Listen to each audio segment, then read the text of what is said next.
I'm just going to show you now in this entities and some other cool stuff that I've learned. Putting players in your map, adding a light, stuff like that. What you have over here, you have the entity tool, which is the tool with the ball on the top. Just click it once, click somewhere in your map, it adds a box. Click the selection tool, select that object, click edit and properties. Info player allies and info player access is what you're looking for. Info player allies, and then X out of it. What I did is I just created an ally spot, ally spawn spot, and as you can see, it placed it in the ground. I can click and drag, or I can use with it selected, my mouse over one of the views.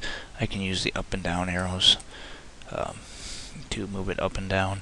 If I'm over the top view, the up and down arrows will move it side to side, will move it side to side. So depending on what perspective your mouse is over, it will move it in the arrow selection of that direction. So now I have a info player allies.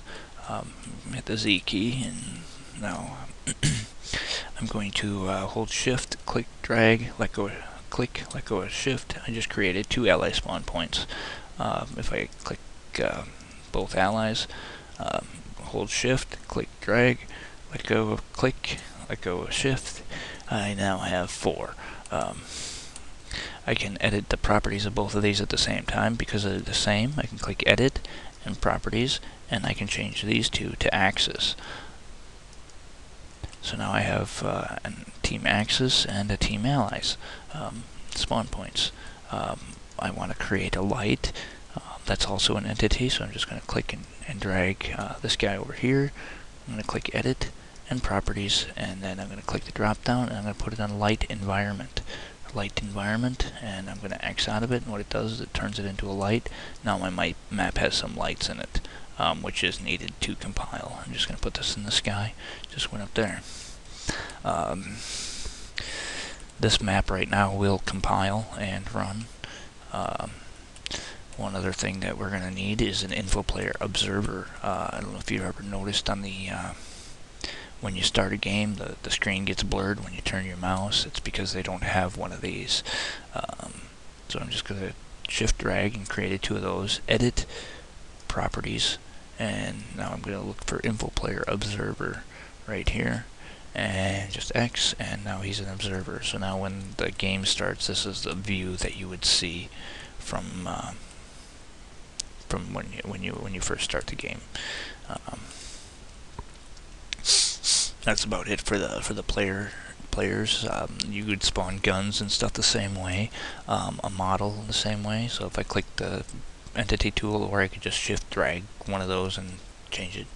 I'm going to click it, I'm going to click that and select it, go edit, properties, and now I'm just going to go and find env model.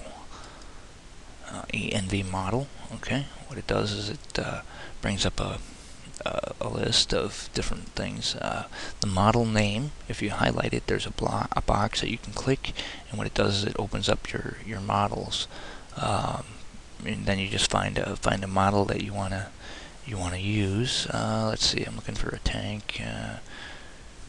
Jeep will work, I guess. So I just picked the DoD Jeep. Now if I click and select it, it spawned me a Jeep. I can click and select it, and I can put it any way I want. I can go tools and transform and rotate it 180, and you'll see it'll turn it around. Now it's facing the other way. But one thing though is when you create a model, the models are not solid. Your characters will be able to run through it. So what you need to do is just make blocks and make it so it's solid. I'll do that quick just to show you. So I just clicked and drug a box there. As you can see, what it did is it put it above, and so I'm just going to make it so it lines up with it here.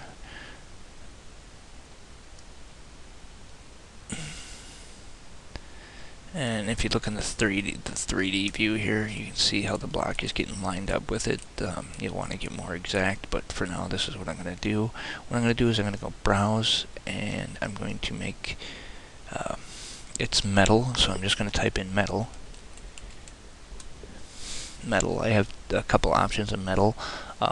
These ones that say metal on them, they're specifically for stuff like this. When it gets shot, it's going to deflect metal. With my mouse or one of the 3D views, I'm going to press enter to create the block. Okay. Now, if we play the game now, the people will be able to read this metal. We don't want that, so we're going to click the brush. And this is a brush-based entity now. I'm going to come over here, and I'm going to go to entity. And what I want to do is make this into a function wall or a function illusionary. Function wall is what I'm going to set it to. Function wall. And with the fx amount 255, 1 or 0, which 0 will make it invisible, 255 will make it totally visible. Render mode, you want to set that to solid, and now it's a solid. I can close this out. Now this is an entity, and it won't be seen in game, but the players won't be able to walk through it. You can get more detailed on how you set how you make blocks. You know, you can put another block for the windshield, for the back of the seats, but you'll kind of want to experiment with that a little bit, as the player will not fit between the windshield and seats. So generally you just make it so it goes up the windshield.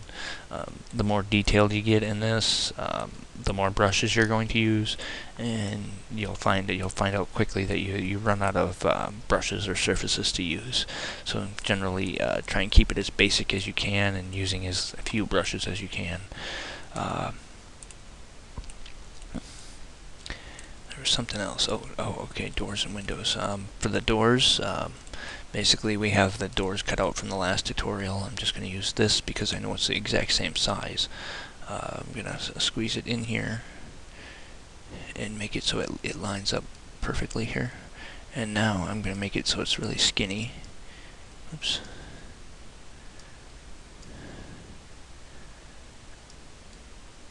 And generally about two little tiny lines thick will do for it. Now I have a nice door there. The players would not be able to use this door. In order to make them use this door, I'm just going to copy this block. It's easier for me to do it like this, to shift, click, drag, than it is to try and build another block.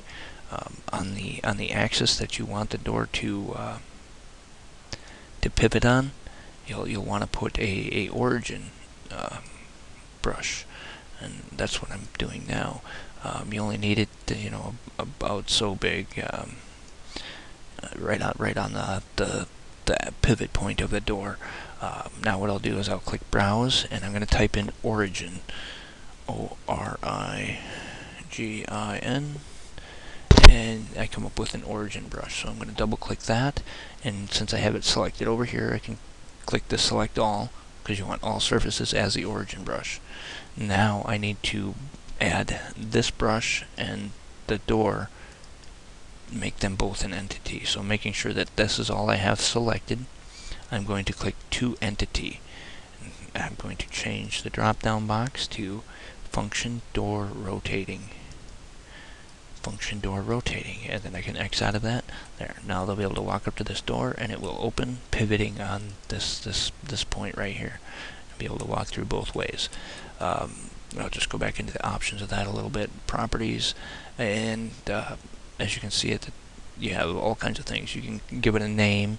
Don't worry about the FX amount or the render mode. All that will be set automatically just from it being what it is. Team specific door, if you just wanted allies or axes. There's flags up here. The x-axis would make it open like your garage door, I think. Well, yeah, the x-axis or the y. I don't recall right off the top of my head. One of them will make it open like a garage door, or pivot left and right. You'll want to experiment with that.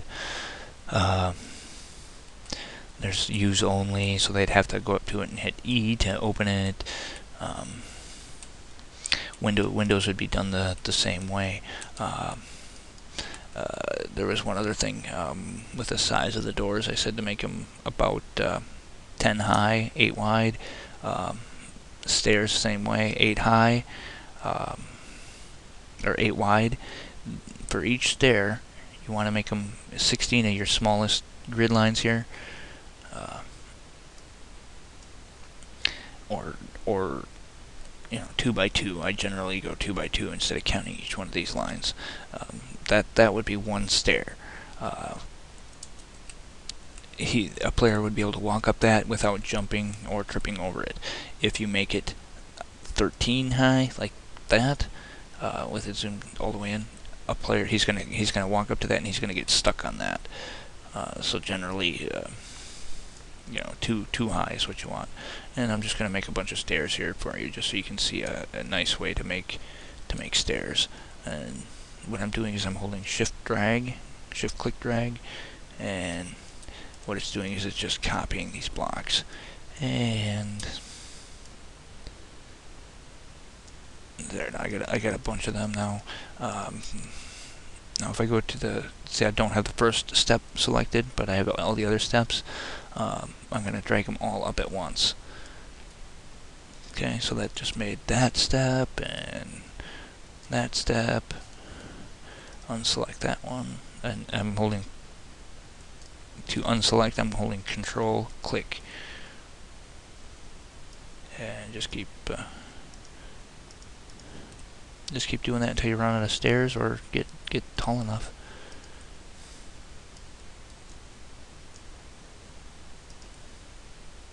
Well, what this does though is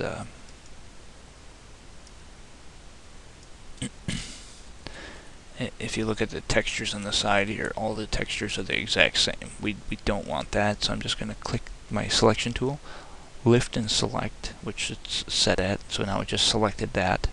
Now if I click mode and apply textures and values, I can smooth this surface out here.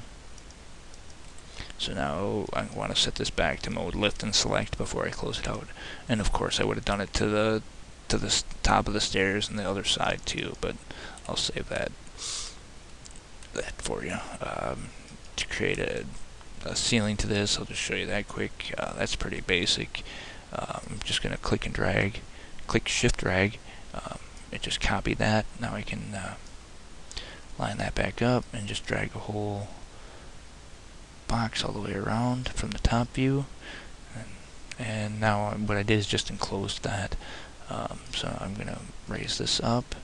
I'm going to make it too thick, and now you can see how it's like inside that other block. That's a bad thing to have.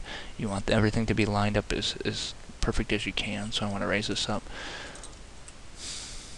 So now there's a room.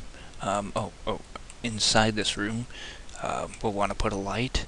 I'm going to click the entity tool. I'm going to click the ceiling. I'm going to select that entity, edit properties. I'm going to change it to light spot and close out of it, and you can see it went into the ceiling. It always does that. I'm not sure why. And I can click drag or use my arrow keys to get that lined up with the ceiling or wherever I may want that.